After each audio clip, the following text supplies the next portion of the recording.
कवित्व बर्वे असेकत्व, रसिकत्व बर्वे परतत्व, स्पर्शू जैसा. ज्ञानदेवांच्या माऊलींच्या ज्ञानेश्वरीचा आरंभ या चोवीने झाला. वाचेला जिथं कवित्वाचा स्पर्श होतो, कवित्वाला जिथं रसिकत्व लाभतं, त्या ठिकाणी परमात्म्याचा संचार होतो. नमस्कार, माझे नाव प्रमोद गुरुनाथ पोंढेकर, मुक्काम पष्टेपाडा, पोस्ट टेंभुर्ली, तालुका शहापूर, जिल्हा ठाणे. आपल्यासमोर छत्रपती संभाजी महाराजांचा इतिहास सादर करीत आहे. ज्या मातीमध्ये माऊलींचे शब्द उमटले, ज्या मातीनं ईश्वरांच्या शब्दमुद्रा झेलल्या, ज्या मातीनं ज्ञानाचे कुंभ पचवले, ज्या मातीनं 350 वर्षापूर्वीच्या सह्याद्रीच्या दऱ्याखोऱ्यातील घोड्यांच्या टापा कानात साठवून ठेवल्या, ज्या मातीनं इंद्रायणी भीमेचा संत शांत प्रवाह अनुभवला आणि ज्या इंद्रायणी भीमेनं छत्रपती शिवरायांचं स्वराज्य याची देही याची डोला पाहिला, ज्या मातीमध्ये छत्रपती शिवरायांची, छत्रपती संभाजी महाराजांची पावलं उमटली, ज्या मातीमध्ये संभाजी राजांच्या अखेरच्या रक्तमुद्रा उमटल्या, ज्या मातीनं देशासाठी मरण्याचा देखणा सोहळा पाहिला आणि त्या मातीमध्ये उभा राहताना आज मनस्वी आनंद होतोय.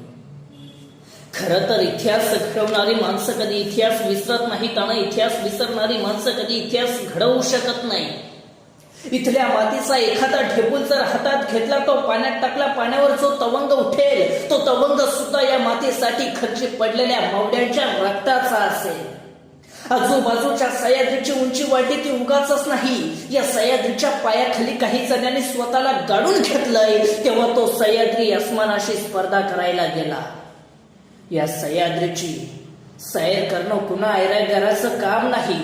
या सह्याद्रीची सैर फक्त तिघच करू शकतात. पहिला वाघ, दुसरा वारा आणि तिसरे मराठे. या तिघांशिवाय सह्याद्री पेडणं कुणाला जमलं नाही आणि साधलं नाही. या सह्याद्रीच्या कुशीत कुणा कचरडाचा जन्म इथं कधी झालाच नाही. इथं जन्माला आले ते शिवराय नाहीतर शंभूराय. 350 वर्षापूर्वीचा इतिहास आजही घडतो. इथं छत्रपती शिवाजी महाराजांचं नाव कानावर पडतं आणि आमच्या शरीरावर रोमांच उठतात. छत्रपती शिवाजी महाराज की जय अशी किरकाली कुठं निदानते आणि आमचं शरीर पेटून उठतं. मनामध्ये उर्मीचा फिरण्याचा प्रेरणा स्त्रोत निर्माण होतो. 350 वर्ष झाली या राजाला आम्ही विसरू शकत नाही. अरे दूरवर कुठेतरी किरकाली ऐकू येते, छत्रपती शिवाजी महाराज की, आणि आमच्या होटातून कधी जय बाहेर पडतं आमचा मला कळत नाही. जणू काय आमच्या धमन्यातून सळसळणाऱ्या रक्ताच्या थेंबामध्ये राजा शिवाजी अजूनही जिवंत आहे. जणू काय इथल्या मातीमध्ये जन्माला येणाऱ्या प्रत्येक पोराच्या बळावर इथली माती जन्मता शिवाजी हा नाव कोरतात जन्माला घालतं की काय सांगावं इतके जादू या राजाची हाय. असं काय केलं असेल या राजानं, असं काय निर्माण करून ठेवलं असेल. अरे 350 वर्षानंतर जर शिवरायांचं नाव घेऊन जर आमचं शरीर पेटत असेल, 350 वर्षानंतर नाव घेऊन आम्हाला स्फुरण चढत असेल, तर 350 वर्षापूर्वी खुद्द छत्रपतींच्या खुशीत जन्माला आलेला संभाजी राजा कसा असेल, अरे कसा घडला असेल, कसा उभा राहिला असेल, कसा असेल शौर्य, कसा असेल धैर्य, कसा असेल धाडस, कसा असेल साहस, कसा असेल अभिमान, कसा असेल स्वाभिमान, कसा असेल पराक्रम, अरे कसा असेल नेतृत्व, व्यक्तित्व, कर्तृत्व, अरे कसा असेल संभाजी. जर एखाद्या गावरान माणसाला प्रश्न विचारला, संभाजी राजे कसे होते तुम्हाला माहित आहे का, तो 2 शब्दात उत्तर देतो. संभाजी महाराज रगेल होते आणि संभाजी महाराज रंगेल होते. 2 शब्दात संभाजी राजांचा इतिहास बदलून जातो. इतिहासानं नाना आरोपांच्या फेरी झाडल्यावर संभाजी स्वराज्य, संभाजी रंगेल, संभाजी राजांनी मराठेशाही बुडवली. संभाजी राजे म्हणजे शिवाजींच्या पोटी आलेल्या नादांत तलतलशील वारीस. संभाजी राजे म्हणजे स्वराज्य त्रोई. संभाजी राजे म्हणजे मोगलांच्या पोटात जाऊन मिळालेले. संभाजी राजे म्हणजे छत्रपतींचे पुत्र असून युवराज असून मोगलांना सामील झालेले. नाना आरोपांच्या फेरी झाडल्या. बदनाम होत राहिला संभाजी बदनाम. गेली 350 वर्ष. काय वस्तुस्थिती, काय खरा इतिहास.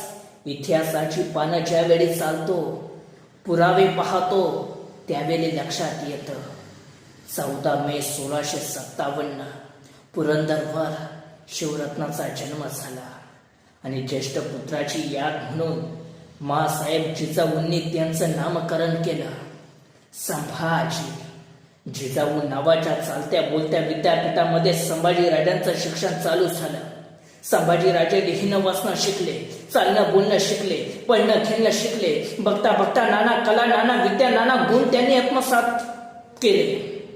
1 नाही, 2 नाही, 3 नाही, 4 नाही, तब्बल 16 भाषा संभाजीराजांना यायला लागल्या. मराठी येते, उर्दू येते, फारसी येते, कानडी येते, तमिळ येते, मल्याळ येते, हिब्रू येते, पाली येते आणि संस्कृत सुद्धा संभाजीराजांना येते. राज्यशास्त्र, नीतिशास्त्र, धर्मशास्त्र, अर्थशास्त्र, प्रवासशास्त्र या सगळ्या शास्त्रांमध्ये संभाजीराजे तेज तरतरबेज झाले. नुसता बुद्धीचाच गुण नव्हे, पण त्याच वेळी काव्यगुण सुद्धा त्यांनी जोपासला. संभाजीराजांनी वयाच्या 14व्या वर्षी बुधभूषणम नावाचा ग्रंथ संस्कृतमध्ये लिहिला. या बुधभूषणम नावाच्या ग्रंथामध्ये संभाजीराजे श्री गणेशाचं वर्णन करताना लिहितात पद पदम पत्र समचरण जंग ना विललित उदर लंबित विशाल वर दीर्घित मुंडी करदित चारी फल एकदंत वसुंड लवतारी जात सकळ मळ. हे संभाजीराजांनी संस्कृत मधून श्री गणेशाचं केलेलं वर्णन आहे.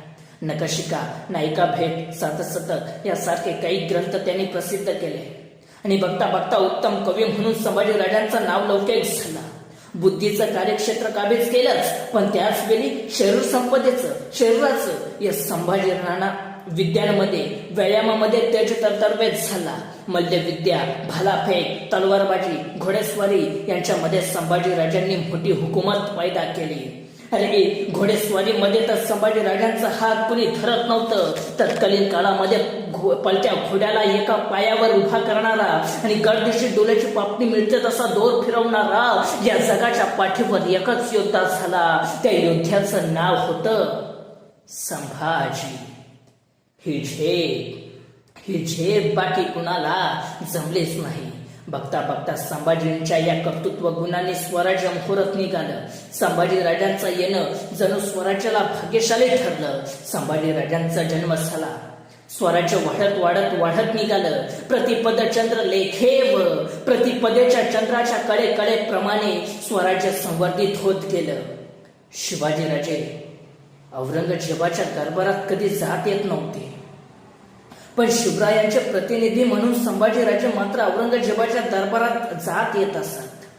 एके दिवशी भर दरबारात औरंगजेबाने संभाजीराजांना विचारलं, संभाजीराजे, आपण उत्तम मल्लविद्या जाणता असं आम्ही ऐकून आहे. आपण उत्तम कुस्ती खेळता असं आम्ही ऐकलं आहे. मग संभाजीराजे, आमच्या दरबारात सुद्धा चांगले चांगले मल्ले आहेत. आमच्या दरबारातल्या एखाद्या मलाशी कुस्ती खेळाल का? तसा 9 वर्षाचा छवा काढला. आम्ही फक्त आमच्या लायकीच्या मल्लांचीच कुस्ती खेळतो आणि तुझ्या दरबारात माझ्या लायकीचा एकही मल्ल नाही समा. हे महाराष्ट्राचं पाणी होतं. महाराष्ट्राचा स्वाभिमान संभाजीराजांनी 9व्या वर्षीच औरंगजेबाला दाखवून दिलं. पण बघता बघता औरंगजेबाची मिठी आवडत गेली. शिवरायांचा गळा गुदमरू लागला आणि त्याच वेळी शिवरायांना बाहेर पडायला मुभा नाही. पण संभाजीराजे मात्र औरंगजेबाच्या महालापासून ते कुंभाराच्या वाड्यापर्यंत बिंदूक येत जात होते. या सगळ्या सुटकेच्या चालीच्या सगळ्या जबाबदाऱ्या शिवरायांनी संभाजीराजांवर सोपवल्या. आणि बघता बघता 3 एप्रिल 1680 छत्रपती शिवाजी महाराजांचं निधन झालं. रायगडावर संभाजीराजांनी शिवरायांची समाधी उभारली आणि स्वराज्याची घडी नीट बसवून तब्बल 9 महिन्याने स्वतःला राज्याभिषेक करून घेतला. संभाजीराजे स्वराज्याचे दुसरे छत्रपतीच झाले, पण त्याच वेळी महाराष्ट्राचा अफाल कालवांडलं होतं. एके दिवशी संभाजीराजांनी मामासाहेबांना विचारलं, मामासाहेब, स्वराज्याचा घाट बांधावा म्हणतो, पण औरंगजेबाचा थाटही उतरला पाहिजे. जागा शोधा मोक्याची. आणि हंबीररावांनी जागा काढली अगदी मोक्याची. राज राज एक जागा हाय अगदी मोक्याची. बुऱ्हाणपुरा म्हणजे औरंगजेबाची दख्खनेतील राजधानी. ऐश्वर्य, संपत्ती, सामर्थ्य अफाट आणि त्याच वेळी कडाडला छावा. टाका छापा त्या बुऱ्हाणपुरावर, करा कोळसा पुरा त्याचा. आणि सुटल्या मराठे. बुऱ्हाणपुराचे 17 पुरे धुतले, काहीच ठेवलं नाही. बुऱ्हाणपुरा म्हणजे औरंगजेबाचं हळवं काळीच पार चेंदा मेंदा करून टाकला. पहिला तडाखा सोसताना सोसतो तो संभाजीराजांनी दुसरा तडाखा दिला. औरंगजेबाच्या नावानेच वसवलेला हा औरंगाबाद संभाजीराजांनी त्यालाच हात घातला. इतकं लुटलं, इतकं धुतलं की औरंगजेबाच्या नावाशिवाय तिथं काहीच ठेवलं नाही. औरंगजेब तरफडला, भयान वैतागला. पण त्याच वेळी त्याला तिसरा तडाखा बसला. दसरुखून औरंगजेबाचा मुलगा, त्याचा शहरचा अकबर औरंगजेबाच्या विरोधात उठला. सरळ आला महाराष्ट्रात. कारण त्याला माहिती आहे या पुऱ्या हिंदुस्थानात औरंगजेबाशी झुंज घेईल असा एकच मर्द सर्ज हाय, संभाजी. तो आला सरळ संभाजीकडंच. औरंगजेबाला दुसरं कुणी नमवू नाही शकत. औरंगजेबाला दुसरा कुणी झुकवू नाही शकत. औरंगजेबाला दुसरा कुणी मातीत काढू नाही शकत. एकाच संभाजी. आणि संभाजीराजांनी याच अकबराला हाताशी धरलं आणि आपल्या राजकारणाच्या पटावरच्या चाळी खेळायला सुरुवात केली. लागोपाठ 3 तडाखे बसलेला औरंगजेब चौथावून उठला. आग्या मोल उठावा असा औरंगजेब पिसळला आणि उसळली पावलं त्याने खासे दख्खनवर. औरंगजेबाचं साम्राज्य म्हणजे आशिया खंडातील सर्वात मोठं साम्राज्य आणि संभाजींचं स्वराज्य म्हणजे आशिया खंडातलं सर्वात छोटं साम्राज्य. मनभर सैन्य, कणभर मराठ्यांना चिरडायला निघालं. अरे औरंगजेबाच्या नुसत्या सरदारांची संख्या 14,500 होती. कैकनाथला शहजादे, अफाट सेनापती, 4 लाखाचा सैन्य, 14 कोटीचा खजिना, 40,000 हत्ती, 70,000 घोडी, 35,000 उंट. आला चालून महाराष्ट्रावर आणि सह्याद्रीच्या कड्यावरून कडाडला छावा. एवढ्यात त्या औरंगजेबाला अखेर त्याला त्याच्या मरणाची जागा कळली. तर आता बघेल या छाव्याचा गनिमी कावा. न बघता संभाजी सज्ज झाला. वय वर्ष अवघ 23. महाराष्ट्राचा अफाल कालवंडून गेला. औरंगजेबाने एका बाजूपाठ मोहिमा अलीकडल्या. सरबुलत खान, अले खान, फतेह खान, शहजाद अत्तम, फैदार मुहज्जम, शाबुद्दीन खान, बहादूर खान, एक नामसीन सेनापती अफाट ताकदीनं महाराष्ट्राला कैचित पकडायला चौबाजूनी आत घुसवले आणि मराठी सज्ज झाले. संभाजीराजांच्या नेतृत्वाखाली त्यांनी मुघलांची लंगडतोड चालू केली. मराठी सुसाट सुटले. जिथं भेटत तिथे मुघलांना कापत राहिले. जिथं जाईल तिथे अरे सरबुलत खान मार खाऊन परतला. फतेह खान तोंड काला करून गेला. तो बहादूर खान नुसता पळून दमला. शहाबुद्दीन खानला तर काही सुचेना. औरंगजेबाला चहूबाजूनी नुसत्या शिकस्ताच्या बातम्या ऐकत राहिला.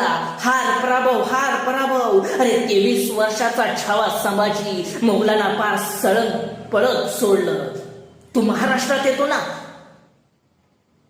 संभाजीराजांनी विलक्षण युद्धनीती खेळली. मराठ्यांच्या फौजा सरळ मोगलांच्या प्रांतात घुसवल्या. इतकं फाडलं औरंगजेबाला काही कळेना. मराठी आलेत म्हणून सैन्य तिथं पाठवावं तर मराठी तिथं गेले म्हणून सैन्य पाठवावं. मराठी त्याच्या पुढं. अरे कुठं शिवावं. सगळीकडेच फळत निघालाय. इथं शिवावं तर तिथं मराठी फाडतायत. तिथं शिवावं तर मराठी तिकडे फाडत निघालेत. कुठं ठिगलं लावावी. वैतागून संतापून गेला औरंगजेब. आपल्या सरदारांवर बसत राहिला. क्या करते हो बंदोबस्त, खाली मार खाके आते हो. इतनी फौज दे दी आपने, कहा गया वो दख्खन का छुआ. तसा कोणी सरदार म्हणाला, हुजूर वो संभा शैतान है. अरे फिर हम कहा शैतान से कम है, फिर भी क्यों हार. औरंगजेबानं मोठ्या थाटात मराठा विरुद्धची मोहीम उखडली. पण संभाजीराजांनी त्याची पुरती वाट लावली. कडाडला संभाजीराजा. आमच्याच वाटेवर येऊन आमच्याशीच वाटमारी करणाऱ्याची त्याच्या वाटेवर जाऊन वाट लावल्याशिवाय आमच्या वाटेवर परतत नाही आम्ही. बस तलवारीच्या टोकावर भाकरी भाजतात मराठे. तुला भाजायला वेळ नाही लागणार. आणि बघता बघता मराठे भाजत भाजत सुटले. त्या थगीन औरंगजेब हैराण झाला. अरे काय काय करावं. अरे कुणीतरी औरंगजेबाला सल्ला दिला. हुजूर, संभा को एक ही पकड़ सकता है, ओ मुखरब खान. आणि औरंगजेबानं त्या सरदाराला मुखरब खानाला बोलवायला पाठवलं. आणि मुखरब खान आला. आणि औरंगजेबानं मुखरब खानाला पाठवलं. अखेर मुखरब खानानं संभाजीराजांना पकडलं, पाहिलं. आणि बघता बघता संभाजीची नजर फिरली. पाहतो तर काय, आतापर्यंत ऐकलं होतं नद्या समुद्राला येऊन मिळतात, पण इथं उलटाच. मांडवी नदीला, त्या नावडी नदीला मुखरब खानाचा सेनासागर भेटायला आला होता. काठावर होता शिवपुत्र संभाजी. चहूबाजूनी संभाजी राजा रेखला गेला. चहूबाजूनी यवनाचं सैन्य भरलं. मध्ये संभाजी आणि कवी कलश आणि काढला मुखरब. खेचलो तलवार उसकी. पण तलवार घ्यायचं कुणाचं धाडस होईना. कुणीतरी एक पाऊल उचलायचा आणि संभाजीची नुसती नजर वर उठायची. 4 पावलं मागं सरायचा तो. नाही जिगर झाली. अखेर मुखरब खानानं चहूबाजूनी दोरखंड फेकले आणि संभाजी राजा फिरबंद झाले. मराठ्यांचा छत्रपती अडकला. छवा संभाजी राजा फिरबंद झाला. शिवपुत्र संभाजी मुघलांच्या कैदेत फसला. फितुरांची चाल यशस्वी झाली. मराठ्यांचा मुकुट मुघलांच्या पायात पडला. पण मस्तक ताटच होत. छातीही तशीच, रगही तशीच आणि भानेदारपणाही तसाच. बघता बघता मुखरब खानानं दस्तखत केला संभाजी राजांना. आणि राहुल खानाला तो म्हणाला, जितनी जल्द हो सके उतनी जल्द निकलना चाहिए यहाँ से. अगर पता चला इन मराठों को तो यही कबर बना डालेंगे अपनी. आणि आश्चर्य वाटेल, संगमेश्वर ते बहादूरगड हे 350 मैलाचं अंतर आहे. एसटीने जायचं झालं तरी 1.5 दिवस लागतो. मुखरब खानानं हे अंतर संभाजींना घेऊन चालत अवघ्या 4.5 दिवसात कापून पूर्ण केलाय. कुत्र माग लागल्यासारखा पळत होता. पण दुर्दैव मराठ्यांचं, किल्ल्याच्या तटा शेजारून संभाजींना नेलं जात होतं. पण तटावरच्या धार करायला माहित नव्हतं की आपला राजा कैद झालाय.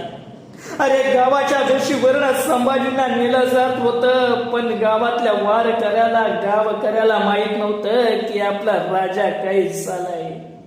कडेपर्यंत संभाजी राजांना सुरक्षित ठिकाणी पोहोचवलं होतं. आणि औरंगजेबाला खबर द्यायला हेर धावत आला होता. हुजूर, हुजूर, बडी खुशी की खबर है, संभाजी गिरफ्तार हुआ. आणि आला हेराला औरंगजेब विचारत होता, पीके तो नहीं आए, क्या बकते हो? हाँ हुजूर, संगमेश्वर में मुखरब खान ने दस्तखत लिया उन्हें. अल्लाह ताला की मेहरबानी, शबे रात का चश्मा होना चाहिए. आखिर आई गया दखन का चुवा सिकंजा में. दिखाएंगे उसे, लाया जाए उसे शान शौकत से, पहना जाए तख्ता कुला. आतापर्यंत त्याने आपल्या मराठी तख्ता पेळला असेल. आता त्याच्या खांद्यावर तख्ता कुला ठेवा. आतापर्यंत त्याने राजवस्त्र घातली असतील. आता त्याला विदूषकी झबडी घाला. आतापर्यंत मराठी शाहीचा मुकुट मिरवला असेल.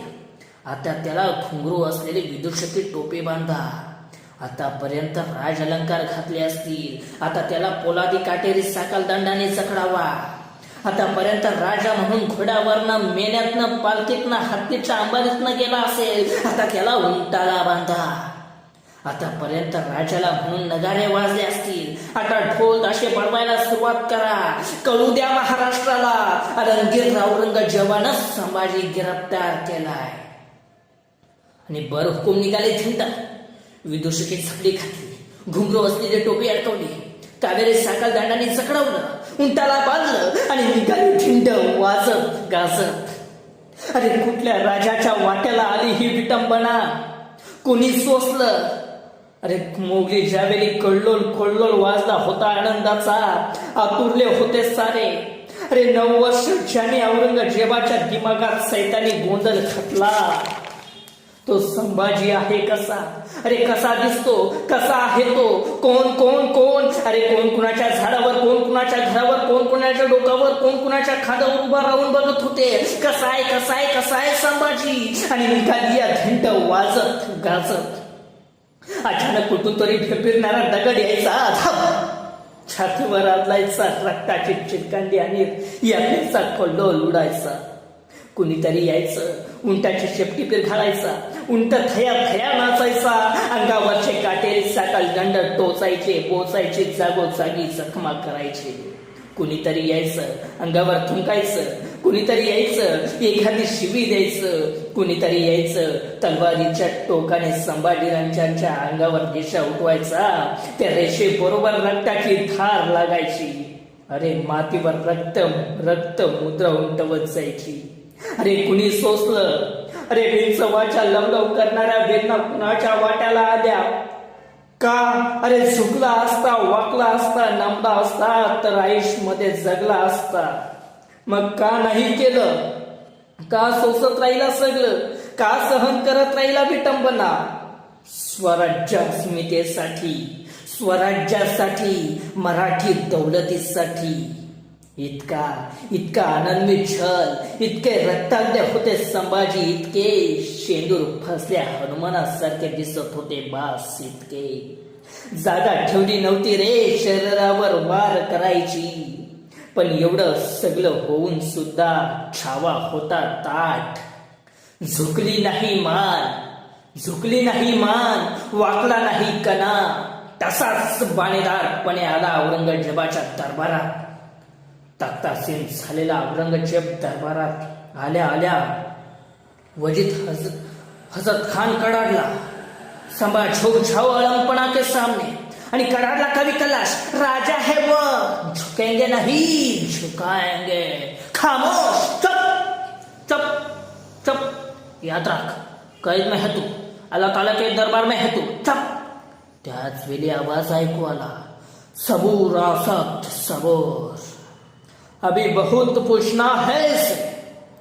हस्तकदम शहनशाह हिंदुस्ता, अलंगीर काझी. औरंगजेब तख्तावरून खाली आला, संभाजींच्या पुढे आला. तो रक्ताळलेला संभाजी एकदा निहाळला आणि नजर स्थिरावली डोळ्यांवर. तेच नजर, तेच तेज. आणि औरंगजेब म्हणाला, 9 बरस का था तब ये मिला था आगरा में, तब पूछा था हमने इसे, संभा तुम्हें हमारा डर नहीं लगता? और ये संभा ने जवाब दिया था, हमें किसी का डर नहीं लगता, लेकिन हमारे वजह से सबको डर लगता है. सच कहा था काफर ने, लेकिन आप नहीं, आप नहीं. अल्लाह ताला की मेहरबानी, आखिर आज कैद में है तो हमारे. आणि त्या खुदाचे आभार मानायला औरंगजेब गुडघे टेकून खाली बसला. नमाजाच्या रकाता पढायला लागला.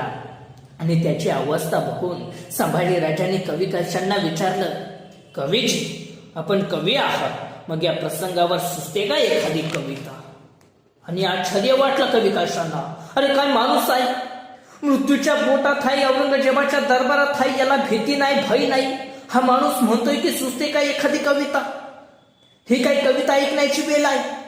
कवी म्हटला, हा हा राजा, का नाही, ऐका. राजन तुम हो सांजे खूब लढे हो जंग, देख तुम्हारा तेज तखत तेजा औरंगजेब. अहो राजे, काय लढलात तुम्ही जंग, काय तुमचं तेज, काय तुमचं शौर्य. राजे, तुमचं तेज बघून औरंगजेब स्वतःच सिंहासन त्यागून तुमच्या पुढे येऊन गुडघे टेकून बसलाय. बहुत तू खामोश. परदेशी औरंगजेब तडाडला, चुपला, चुप चुप. बता संभा, बताओ, कहाँ रखा है खजाना, कहाँ रखी है लूट, कहाँ रखा है खजाना. तसा कडाडला संभाजी. अरे हिंदुस्थानचा खजाना, इथं मातीचा कण कण मानतो मी सोनं. औरंगजेब तू गिळलास खजाना, तू गिळलास हिंदुस्थान. आम्ही मागणार नाही तुझ्यासारखे, होणार नाही भिकारी. अरे हिंदुस्थान हाक मारून भीक देतो तुझ्यासारख्याला, घेत नाही असा, घेऊ मनगटाच्या बळावर. बास. सरफटत राहिला औरंगजेब, सरफटत. ये मराठे क्या खिलाते हैं अपने बच्चों को? क्यों पैदा नहीं हुआ ऐसा एक भी शख्स हमारे जन्म में? हे मराठे आपल्या पोरांना काय खायला घालतात? का असलं एकतरी पोरग माझ्या घरात जन्माला आलं नाही? आणि संभाजी म्हणाला, अरे तुझ्या पोटी कसा जन्मेल संभाजी? अरे कसा जन्मेल संभाजी तुझ्या खुशीत? संभाजी जन्मेल शिवछत्रपतींच्या खुशीत आणि महाराष्ट्राच्या मुशीतच. अरे स्वतःच्या बापाला वेश देणारा तू, स्वतःच्या भावाची खुलेआम कत्तल करणारा तू, तुझ्या पोटी कसा येईल संभाजी? संभाजी येईल फक्त सह्याद्रीच्या कड्यावर आणि बास तुझ्या नरड्यावर. याद राख, महाराष्ट्राच्या मातीत उभा आहेस तू, तिथंच माती करू. आमच्याच वाटेवर येऊन आमच्याशीच वाटमारी करणाऱ्याची त्याच्या वाटेवर जाऊन वाट लावल्याशिवाय आम्ही आमच्या वाटेवर परतत नाही. हा इतिहास आहे आमचा. आणि समजला औरंगजेब, त्याला काही कळेना. अरे कैद्यात कोण आहे, तू का मी? पण अखेर त्यानं विचारलं, कोण सरदार थे सामील तुम्ही? आणि उचलला संभाजी, अरे तख्तासाठी रक्तावर उलटणारी जात नाही आमची. आई भवानीच्या फुते आम्ही, झुकणार नाही मान, होणार नाही बेमान, मरू इथंच.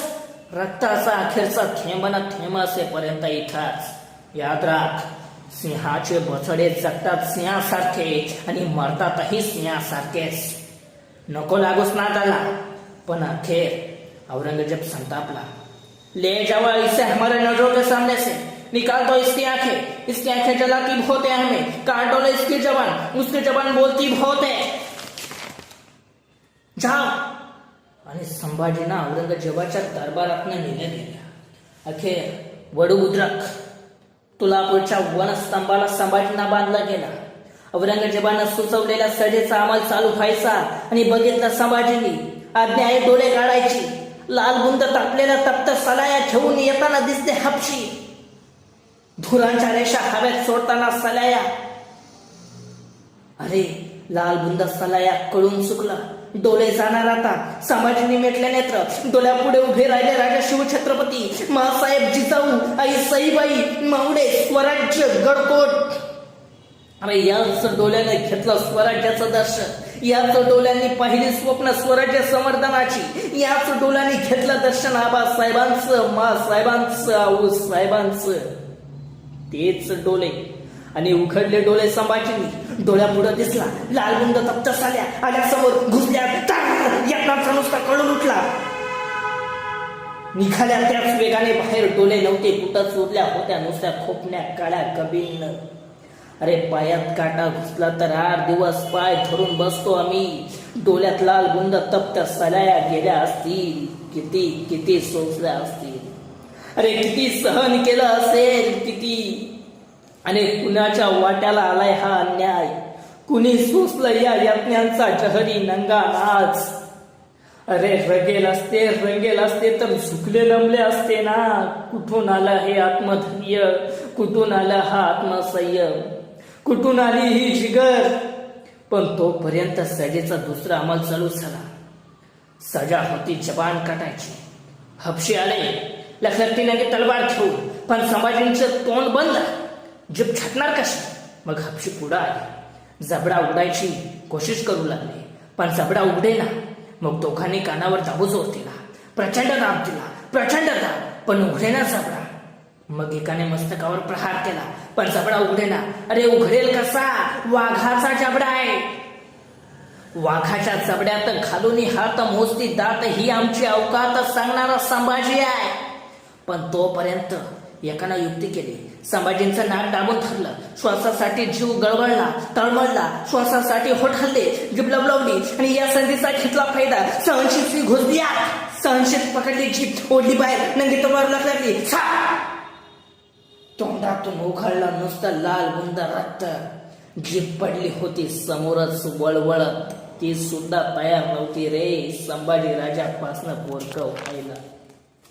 अरे ज्या जिभेनं उमटवले जगदंबाचे बोल, ज्या जिभेनं दिली किलकारी हर हर महादेवाची, ज्या जिभेनं केला जागर जय भवानीचा, जीभ म्हणत राहिली आऊसाहेब, मासाहेब, आबासाहेब, ती जीभ पडली होती समोरच वळवळत. एक नाही, दोन नाही, तब्बल 40 दिवस आळनवी अत्याचार